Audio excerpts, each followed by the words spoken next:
বাংলাদেশি বংশোদ্ভূত footballer Zidan Mia Spanish top flight side Rayo ভালকানোর footballer তিনি। সম্প্রতি তাকে নিয়ে হচ্ছে তুমুল আলোচনা হবে নাই বা কেন। লা লিগার কোনো ফুটবলার যদি বলে আমি বাংলাদেশের হয়ে খেলতে চাই, এটা তো অনেক বড় পাওয়া হবে লাল সবুজের জন্য। জিদান মিয়ার আগ্রহ, তিনি খেলতে চান তার মাতৃভূমি বাংলাদেশের হয়ে। 24 বছর বয়সী জিদান বাংলাদেশি প্রথম ফুটবলার হিসেবে যোগ দিয়েছেন লা লিগা ক্লাবে। দেশ ও দেশের বাইরে অবস্থানরত বাংলাদেশি ভক্তদের তাই আগ্রহের শেষ নেই। 2001 সালে 7 মার্চ যুক্তরাজ্যের কেন্ট শহরে সুফিয়ান মিয়া ও শিপা মিয়ার ঘরে জন্ম নেয় জিদান মিয়া। সুফিয়ান এবং শিপা মৌলভীবাজার উপজেলার রাজনগরের পৈতৃক বাড়ি ছেড়ে 1970-এর দশকে লন্ডনে চলে যান। তাদের জিদান বাদে আরো 2 মেয়ে রয়েছে।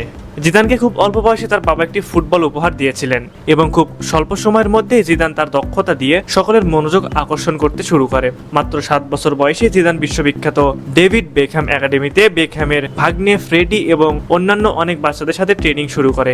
সেখানে 2 বছর খেলার পর জিদান যুক্তরাজ্য এবং ওয়েলসের বিভিন্ন জায়গায় ভ্রমণ করেন। ডুলউইচ হ্যামলেট এফসি, সকার এলিট FA, প্রো টাচ সকার একাডেমি এবং শীর্ষ ফ্লাইট ক্লাব ক্রিস্টাল প্যালেস ও আর্সেনালের ডেভেলপমেন্ট একাডেমিতে খেলার জন্য অ্যাপ্লাই করেন তিনি।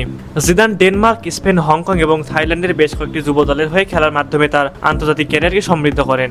11 বছর বয়সে পেশাদার ফুটবলার হওয়ার স্বপ্ন পূরণের জন্য জিদান বাবা মা ও ছোট বোনকে সঙ্গে নিয়ে মার্কিন যুক্তরাষ্ট্রে পাড়ি জমান। সেখানে এরি এফসি, কলম্বাস কুরু, অনূর্ধ্ব 14 দলের জন্য এবং টেক্সাসের মাইকেল জনসন পারফরমেন্স সেন্টারের পক্ষ থেকে বৃত্তি অর্জনের পর 6 বছর ধরে FC ডালাস ইউথ টিমের সাথে খেলেন। 2 মাসের ট্রায়াল দিয়ে ভালকান শ্রেণীবিন্যাসকে প্রভাবিত করে রায়ো ভালকানোতে সাইন করার আগে জিদান ব্রমলি FC আন্ডার-23 দলের হয়ে খেলতে ইংল্যান্ডে ফিরে আসেন। জিদান মিয়া লেফট উইং বা সেন্ট্রাল অ্যাটাকিং মিডফিল্ডে খেলতে স্বাচ্ছন্দ্য বোধ করেন। সুতরাং বলা যায় এরকম একজন ফুটবলারকে ফিউচারে বাংলাদেশ টিমে অধিক প্রয়োজন।